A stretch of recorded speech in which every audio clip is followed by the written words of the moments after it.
राधे राधे दोस्तों। तो आज हम बनाएंगे बहुत ही हेल्दी एंड टेस्टी रेसिपी। ये बिहार और यूपी की ट्रेडिशनल रेसिपी है। इसे भकोसा या फिर फरे भी कहते हैं।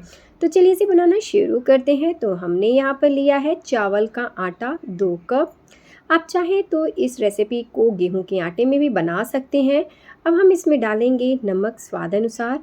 तो अगर आप इसे चावल के आटे से बना रही हैं तो इसमें गर्म पानी डालिएगा, यानी ये गुनगुना पानी से और भी ज़्यादा गर्म पानी है।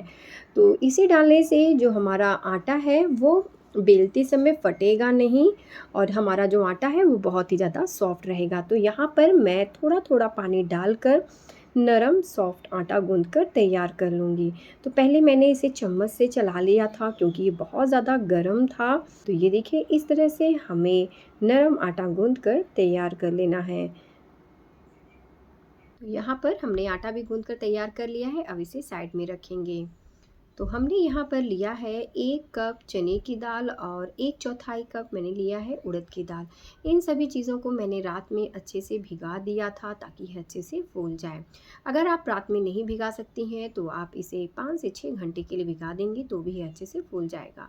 तो यहाँ पर हमने लिया है एक मिक्सी जार। उसके अंदर डालेंगे 1 गांठ लहसुन की, क्योंकि लहसुन इसमें ज़्यादा पड़ता है। 2 इंच अदरक का टुकड़ा, 3 से 4 हरी मिर्च, 1 चम्मच कच्चा जीरा, 1 सूखी लाल मिर्च। अगर इसे बच्चे खाएंगे तो मिर्च को आप अवॉइड करिएगा। तो यहाँ पर देखिए, हमें इसका दरदरा सा पेस्ट बना लेना है।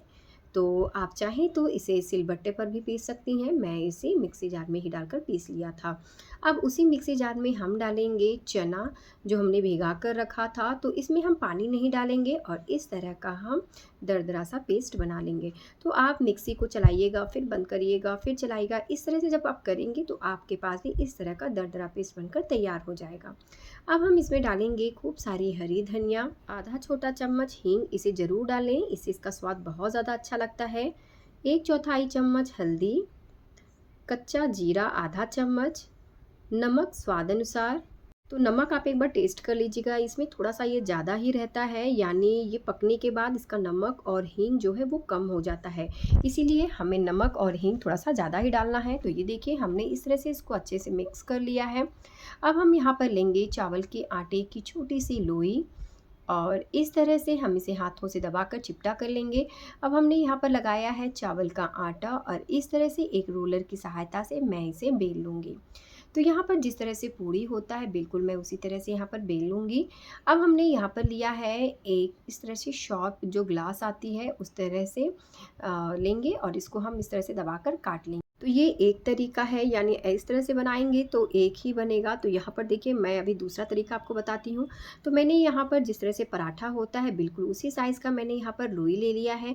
अब हम यहाँ पर थोड़ा थोड़ा सा चावल का आटा लगाएंगे और इस तरह से हाथों को प्रेस करते हुए इसे फैला लेंगे। अब हम एक रोलर की सहायता से इसे अच्छे से बेल लेंगे और ऊपर से थोड़ा सा हम यहाँ पर चावल के आटे से इसे स्प्रिंकल करेंगे ताकि यह नीचे से चिपके ना, क्योंकि अगर ये चिपक जाता है ना तो ये निकलता नहीं है बल्कि टूट जाता है, तो आपकी सारी मेहनत बर्बाद हो जाएगी। अब हम यहाँ पर एक शॉर्ट ग्लास से इस तरह से काट लेंगे। मैं यहाँ पर एक साथ 4 फरे बना रही हूँ। ये देखिए, इस तरह से हमें मिल जाएगा। तो यहाँ पर जो मैंने आपको पहला बताया था उसमें सिर्फ एक ही बन रहा था। अब यहाँ पर हम इस तरह से बनाएंगे तो 4 बनेगा, यानी बड़े साइज़ में बनाएंगे तो 4 बन जाएगा। अब हमने यहाँ पर लिया है स्टफिंग और इस तरह से हम थोड़ा थोड़ा स्टफिंग इसके ऊपर भर देंगे। अब हम इसके साइड का हिस्सा पकड़ेंगे और इस तरह से दबा देंगे। तो इसी तरह से हमें सभी फरों को दबाकर इस तरह से हमें शेप देना है। तो अब हमने प्लेट के नीचे डस्टिंग कर लिया था आटे से और उसके ऊपर इन फरों को रख देंगे। तो डस्टिंग ज़रूर करें, नहीं तो ये नीचे से चिपक जाएगा। तो ये देखिए, हमारे फरे जो हैं वो अब स्टीम होने के लिए रेडी हैं। तो मैंने यहाँ पर लिया है एक जाली वाली थाली, उसके ऊपर थोड़ा सा हमने ऑयल से ग्रीस कर दिया था। पर मैंने पहले ही पानी बॉईल होने के लिए कढ़ाई में रख दिया था और उसके ऊपर हम ये जाली वाली थाली रखेंगे और ऊपर से एक लीड लगाकर इसे स्टीम होने देंगे। तो यहाँ पर हमें 10 मिनट तक इसी तरह से स्टीम करना है। तो ये देखिए, हमने यहाँ पर इसे 10 मिनट तक इस तरह से स्टीम किया है। तो ये बनकर तैयार हो गया है। तो बनाते हैं चटनी।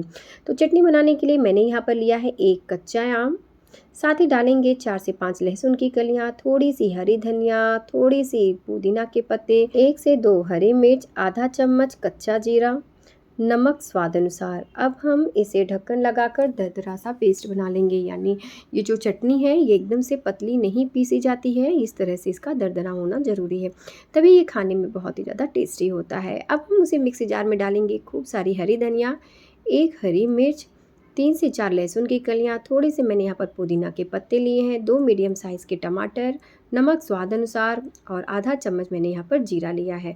तो ये देखिए इस तरह से मैंने यहाँ पर टमाटर की चटनी भी बनाकर तैयार कर लिया है। तो आप इस दोनों चटनी को ज़रूर ट्राई करिएगा। फ़रों के साथ इस चटनी का टेस्ट बहुत ही ज़्यादा बेहतरीन लगता है। तो यहाँ पर आप चाहें तो इस तरह से बिना तड़का लगाए भी खा सकती हैं। मैं अपने हस्बैंड को इसी तरह से देती हूँ, और अगर हमें बच्चों को देना होता है तो मैं उसमें तड़का लगा कर देती हूँ। तो चलिए इसमें तड़का लगाते हैं। तो उसके लिए मैंने यहाँ पर लिया है 1 चम्मच सरसों का तेल, उसमें डालेंगे थोड़ा सा सरसों, थोड़ा सा जीरा, थोड़ा सा उड़द की दाल एंड थोड़ा सा हम इसमें डालेंगे चने की दाल। साथ ही मैं डाल दूँगी 2 साबुत लाल मिर्च और उसी के साथ मैं यहाँ पर डाल दूँगी हींग। इसे डालने के बाद हमने जो यहाँ पर फ़रों को स्टीम करके रखा था उसे डाल देंगे। यहाँ पर हमने गैस की फ्लेम को मीडियम टू लो फ्लेम पर रखा था। अब ऊपर से डालेंगे थोड़ी सी करी पत्ता। तो मैं यहाँ पर करी पत्ता इस स्टेज पे डालती हूँ, क्योंकि पहले डालती हूँ तो ये थोड़ा सा जल जाता है, और इस तरह से अगर हम डालेंगे ना बाद में तो ये क्रिस्पी बनता है। अब हम इसे इस तरह से टॉस कर लेंगे। तो ये इस तरह से जब हम तड़का लगाते हैं तो ये बच्चों को बहुत ज़्यादा पसंद आता है। मैं बच्चों को टिफ़िन में भी यही दे देती हूँ, वो बहुत ही मन से खाते हैं। अब मैंने यहाँ पर डाला है चाट मसाला 1 चम्मच, ताकि यह और भी ज़्यादा चटपटा बन जाए। साथ ही डालेंगे खूब सारी हरी धनिया और इसे हम फिर से टॉस कर लेंगे। तो आप भी देख रहे होंगे इसे बनाना कितना ज़्यादा आसान है। तो यह अच्छे से फ्राई हो गया है। अब हम ऊपर से थोड़ा सा नींबू निचोड़ देंगे। तो मैं यहाँ पर आधा नींबू मैंने लिया है और उसको मैंने इसका रस इसमें निचोड़ दिया है। तो इस तरह से निचोड़ने के बाद आप गैस की फ्लेम को बंद कर दीजिएगा, नहीं तो ये कड़वा हो जाएगा। तो अब हम इसे एक प्लेट में निकाल लेते हैं। तो ये देखिए हमारा जो फरा या फिर भकोसा है वो बनकर तैयार हो गया है। आप इसे किसी भी चटनी के साथ सर्व करिएगा, यह आपको बहुत ही ज़्यादा पसंद आने वाला है। तो अगर यह रेसिपी आपको थोड़ी सी पसंद आए तो इस वीडियो को लाइक करें, शेयर करें और मेरे चैनल को सब्सक्राइब करें, क्योंकि मुझे आपके सपोर्ट की बहुत ज़्यादा ज़रूरत है। तो मिलते हैं एक नई रेसिपी के साथ, तब तक के लिए राधे राधे।